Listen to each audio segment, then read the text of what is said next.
सीमा पर बैठे दुश्मनों को ताकत दिखाने के बजाय आपस में लड़ रहे हैं हम। संघ प्रमुख मोहन भागवत का बयान।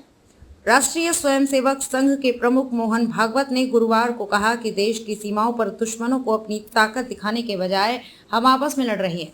वो आरएसएस कैडरों के लिए अधिकारी प्रशिक्षण शिविर के विदाई समारोह को संबोधित कर रहे थे। धर्म और पंथ से जुड़े विवाद पर क्या बोले भागवत। विदाई समारोह में उन्होंने कहा कि भारत के प्रत्येक नागरिक को देश की एकता और अखंडता को बढ़ाने की कोशिश करनी चाहिए।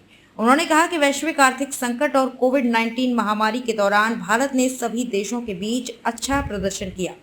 भागवत ने कहा कि हमारे समाज में धर्म और पंथ से जुड़े कई विवाद हैं। दुश्मनों को ताकत दिखाने की जरूरत।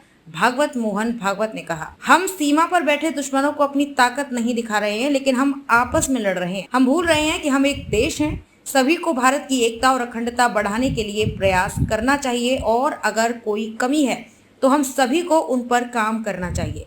भागवत ने कहा कि कुछ धर्म भारत के बाहर के थे और हमारे उनके साथ युद्ध हुए थे, लेकिन बाहर वाले तो चले गए, अब तो सब देश के अंदर है। फिर भी यहाँ बाहरी लोगों के प्रभाव में लोग हैं और वे हमारे लोग हैं। उन्हें ये समझना होगा, अगर उनकी सोच में कोई कमी है तो सुधार की हमारी जिम्मेदारी है।